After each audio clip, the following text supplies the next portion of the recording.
Howdy, my name's Mike. Last year, I had the idea to start a podcast. Basically, whenever cool people in the world of wine are in my car, I just turned on the recorder, and they were all audio podcasts, which you're listening to now. This year, and moving forward with Season 2, I'm doing all video podcasts. So please make sure you subscribe and take a look at those. In the meantime, I'm putting all of my old episodes, they'll be listed as Season 1, on here, and just maybe putting some pictures of the wineries. So I hope you enjoy, and make sure you check back each week for all the Season 2 stuff. Thanks.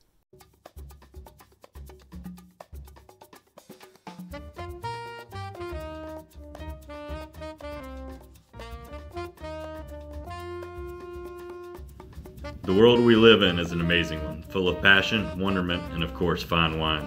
This is the story of one man's journey to fully understand and appreciate that world. So kick the tires and light the fires. It's time to ride between the wines.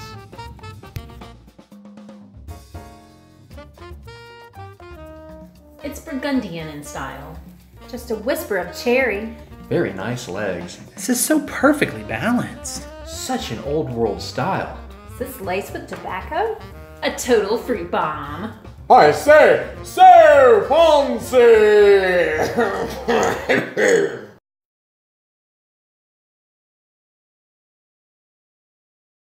Greetings and welcome to my new podcast. My name is Mike, and I have an amazing job. Now, I know there are a lot of cool folks out there doing very cool things, but I am seriously living the dream. Between a little hard work, a solid background in the restaurant industry, and a few very lucky breaks, I have found myself selling wine for a living. While it's not entirely glamorous, I do have the opportunity to constantly learn more about wine, taste so many different wines from so many areas made by so many awesome people, and, on the rare occasion, I get to meet and pick the brains of some of the coolest people in this industry.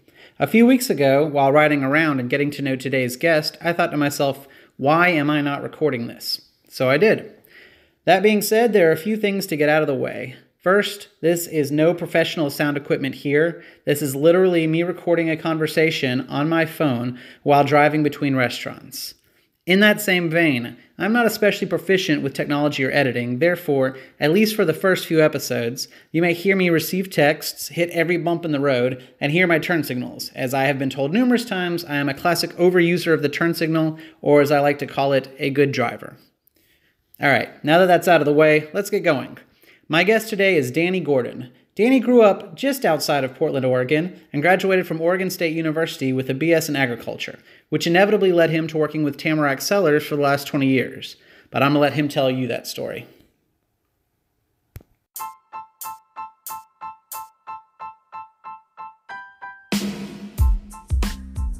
Alright, so this is Danny Gordon. We've just finished our wine dinner. And we have just pulled over to take a look at a tree that we decided was a hickory. So that being said, here is Danny the winemaker. Say hello. You just talking to it. Hello. So my uncle was a forestry professor at Oregon State University, and I could not identify that tree because it's a hickory, which is only in the south, and so my bad on that. I thought it was an oak.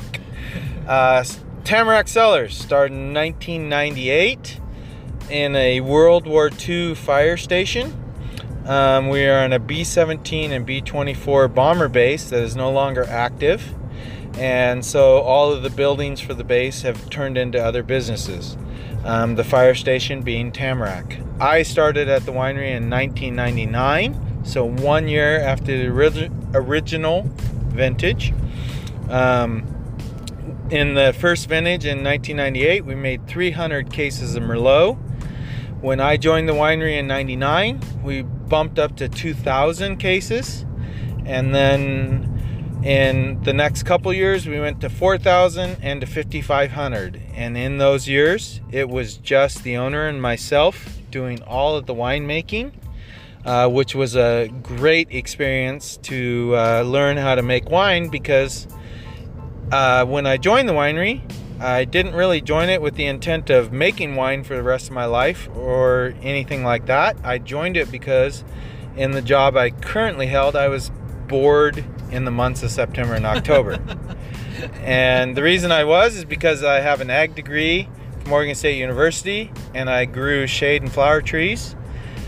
And so by the end of August, they had stopped growing, but I needed them to go dormant to dig them up in November and October. And so in the months of September and October, I sat around and I watched the leaves fall.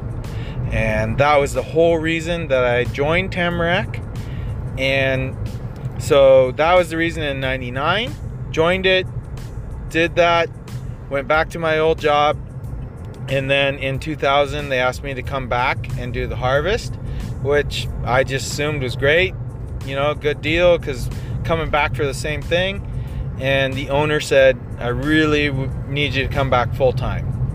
And so freshly married, buying a house, leaving a job with full benefits to go join a winery in its third harvest with 300 cases of Merlot on the market. It was quite the big decision. Very ballsy. And my wife looked at me and she said, do you like growing trees more or making wine? And obviously anybody who's ever had wine, easy decision right there. And so the rest is history. Still there to this day, and one of the, you know, obviously best decisions I've made in my life.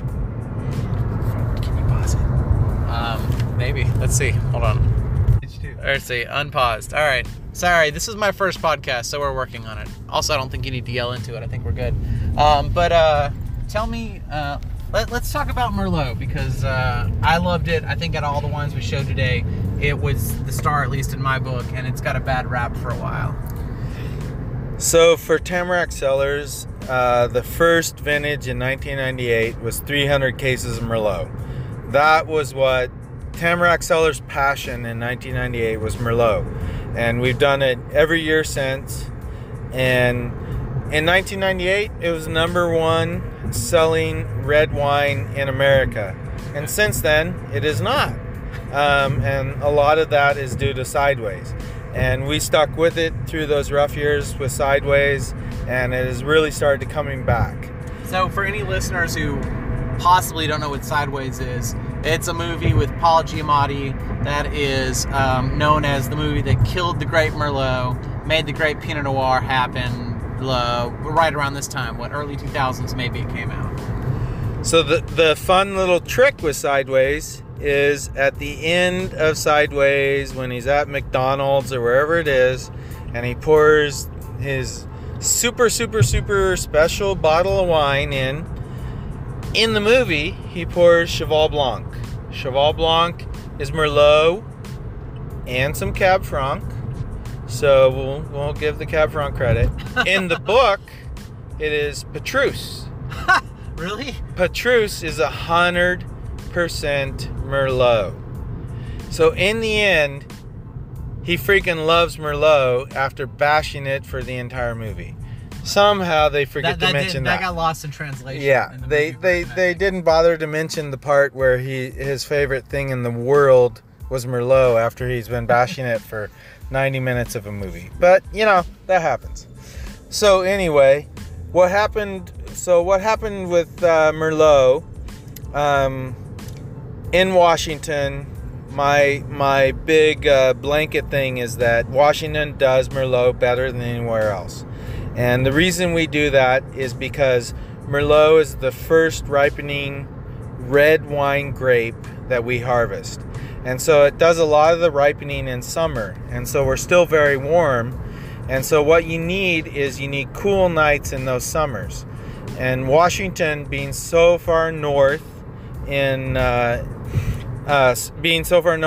get a big diurnal shift. So we get a much bigger shift in the temperature from daytime to nighttime. So we can drop 40, 45, up to 55 degrees at night. So we can be 105 during the day, and we can drop down to 50 degrees at night. And what that does is it allows early ripening reds like Merlot to stop the sugar development at night, but flavors still develop. And so you get a nice balance, because during the heat of the day, sugars go up, but when you get cool nights like in Washington, the sugars stop and the flavors develop, and they maintain a balance. When you never get cool at night, you lose the balance on Merlot and early ripening reds, and that is why Washington Merlot is very special. That's awesome. And then Can we talk about Washington Cab Franc at all? yeah, we can talk about Cab Franc. Talk about Cab Franc, because I don't see a whole lot of single varietal Cab Franc, and I know that's one that we've tasted a lot today with you. Yeah, I love Cab Franc. So Tamarack Cellars does 100% Cab Franc, and we have done that since the year 2003. So in 2003, there was 5 barrels of Cab Franc at Tamarack Cellars that I really, really loved. And I was told to put them in a blend, but it wasn't the absolute final blend. So I'm, mysteriously forgot to put them in that blend. And managed to hide them for like the next 6 months, because a lot of that was during the harvest time, so nobody was there was a lot of activity, so nobody knew what was where. And when the final blend time came, I kind of tricked the owner of Tamarack Cellars into really loving Cab Franc just by presenting it to him, but blind, so he didn't know what it was. So it was fully matured, and he was under the impression that it was a Cab Franc based blend, and then he tried it. Is that what yours? Well, he had no idea what it was. Okay. I presented him 3 wines, so it was supposed to go in Firehouse Red. So I presented him Firehouse Red. I presented a bench blend of the Firehouse Red with the Cab Franc, and I presented the Cab Franc by itself. And the Firehouse Red really wasn't improved by having the Cab Franc in it. So those 2 wines were very similar, and the Cab Franc was stunning. And he just loved the wine. He's like, what do I have here? And I said, well, you have Cab Franc. 100%. We could bottle that up. 100 cases. We can sell it at tasting room. It's going to be fantastic. And at that time, we were very small. We didn't even have electronics.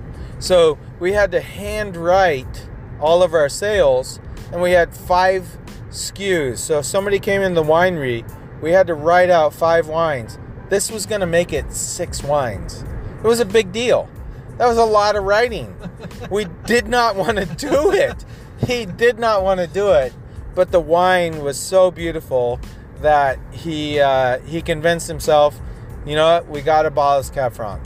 That was the 03 vintage. We've done one ever since. All single varietal? All single varietal, 100%. And we are on the current release of the 2016. So we are, we're 14 years into this of 100% Cab Francs. What is, you might have already said it, what is your production right now in the Cab Franc? So with Cab Franc, we produce about 1,200 cases a year. And what did you say you started at? 30 cases? Well, it was 5 barrels, 120 cases. Okay, yeah. So we've been at 1,200 for probably 10 years, and I have personally harvested 6 or 7 different vineyards of Cab Franc with the intention of increasing the production from 1,200 cases, and we have yet to ever find a Cab Franc that we could put into this blend, or into this 100% Cab Franc, that we could increase the production. All of them have failed, and the big reason for that is because Cab Franc really wants to produce a lot of fruit. And what we do is, instead of letting it do the 8 to 9 ton to the acre that it wants to produce, we drop that down to about 3.5 ton to the acre. So we're taking all the energy, all the power of that vine that's trying to produce 9 ton to the acre, and we concentrate it in 3.5 ton to the acre. And so by doing that, we get a really, really concentrated berry in that Cab Franc at doing the 9 ton to the acre energy and 3.5 tons. So we get a really concentrated berry, and then we're also able to drop a lot of the green foliage on top because we're not ripening so much. So we get rid of a lot of the bell pepper and the green flavors that people associate with Cab Franc. Which is why we don't see a lot of single varietal Cab Franc, probably because it's so pyrazine heavy, and you guys after trying it aren't really crazy with that. Exactly. So the whole goal is that when we bring that grape into the winery, that we bring it in, it doesn't have bell pepper, it doesn't have those flavors, and so we're able to make 100% Cab Franc without having to add anything to the wine. And Cab Franc is really really a delicate sort of wine. I mean, when you talk about Pinot Noir from Oregon, Cab Franc in Oregon is kind of the same, or Cab Franc from Washington, kind of in the same way. It's a bit delicate, and as soon as you start putting other grapes into that wine, you lose the varietal character. And that is why we have always stuck to that 100% varietal, because we want that character in it, and we, in the vineyard, we take care of the problems that other people add wine to try and cover up in Cab Franc. Well, the proof is in the vino, because everybody has loved that one today, definitely. All right, one more question, because I noticed your business card says, I've met several winemakers. I think you might be my first maker of wine. Danny Gordon, maker of wine. What is that? You just make that up, or? Yes, I did, but for a purpose. Okay. So I had been making the wine at Tamarack Cellars for probably about 8 years, and my business card always said assistant winemaker, which was never a problem to me. The owner of the winery was the owner winemaker, and he knew how to make wine. And when he was out in the market, he wanted that title of winemaker because he wanted people to ask him how the wine was made, because he knew how the wine was made. And so I had no problem with it. And one day, 8 or 9 years after I'd been doing it, he showed up with business cards, and mine said winemaker. And he handed it to me, and he's like, "What do you think?" I'm like, "Great." It never bothered me that assistant was on there. That wasn't an issue. But he was holding in his other hand a whole nother set of business cards, and it said owner winemaker. And I said, "Well, what if we're at the same event? And you're the owner winemaker and I'm the winemaker. How do people understand this? It's very confusing." And he said exactly what I said earlier. "I need this when I'm out in the market," because he knew how to make wine. I agreed. He did.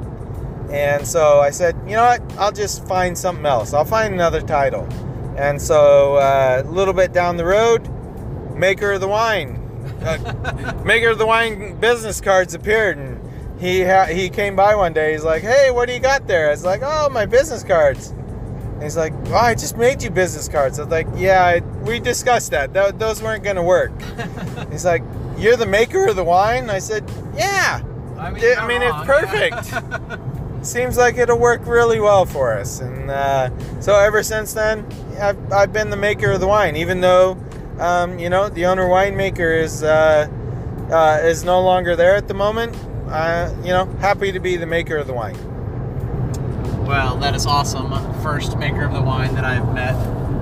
Well, before we pull over here, is there anything else that you would want me to say about you, your life, or Tamarack Cellars that we haven't discussed maybe? I don't know. As far as my life, I told you about the big decision I made with my wife. Super supportive. Absolutely. Do you want to grow trees? Do you want to make wine? I think she knew the answer when she asked it, and she knew what that meant as far as, leaving benefits and all this stuff with everything going on in her life. And she was willing to take the adventure as well. So, truly amazing woman. And we've had a couple kids now, and my life is fantastic. Love it. Wonderful. You just remind me of one more thing though. Grower of trees and maker of wine. You told me this earlier, but Tamarack is a type of tree. Yes, it is. It is a conifer, so it produces cones. So it has pine needles and produces cones, but it is also deciduous, meaning it drops its leaves in the fall. So those were the trees that I was waiting for to drop. Ironically, that's great. But tamaracks are one of only 4 deciduous conifers in the world. So a maple, an oak, all of those are not conifers. These are trees with needles. So redwood, the tamarack, which is a fir tree.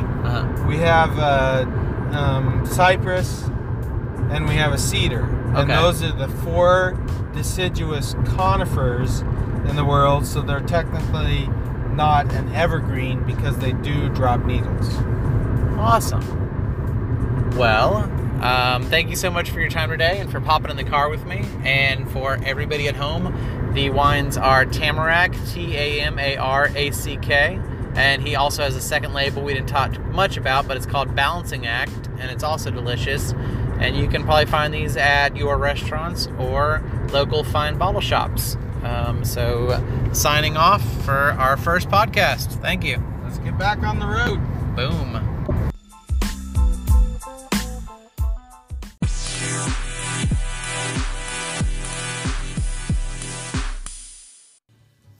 And there you have it, my first podcast. I hope you enjoyed it, and please join me next week when I'll be chatting it up with Helen the Felon Bueller from Bueller Winery in Napa. And before you go, a few quick notes. This weekend, April 26th through 28th, marks the 2nd annual Columbia Food and Wine Festival.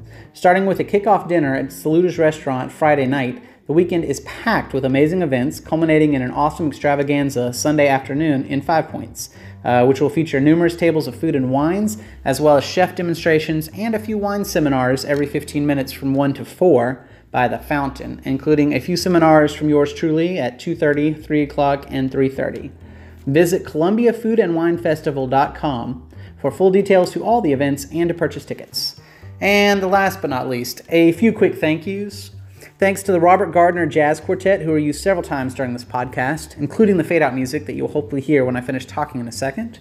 The recordings are from the album Soul of Confidence, which features all-stars Robert Gardner, Burt Ligon, Reggie Sullivan, and Ivan Edwards, available at Papa Jazz, Spotify, and probably many other spots that know good music. And if you want to hear Robert Gardner live, although you can probably catch him all over the state, a good bet would be Thursdays at the Bistro on the Boulevard in the Irmo Chapin area. And he's a semi-regular Fridays at the Aristocrat, which is Vista adjacent at the corner of Washington Street and Park Street in downtown Columbia. Thanks to the voice of the wine guy, Reeves Rutledge, to my fanciest of friends, Clint Riddle, and to R&DC for keeping me gainfully employed, as well as allowing me the constant opportunity to meet and drink with astounding people within this world of wine. Thank you to everyone who helped me with this podcast, including the many of you who helped with the naming of it. Thanks very much to you for listening, and of course, thank you to my guest, Danny Gordon from Tamarack Cellars. Danny, you make great wine and were an awesome guinea pig for me. Oh yes, and please follow me on Facebook at Mike_Wine-Guy and at Instagram at Mike_Wine_Guy. Chin chin!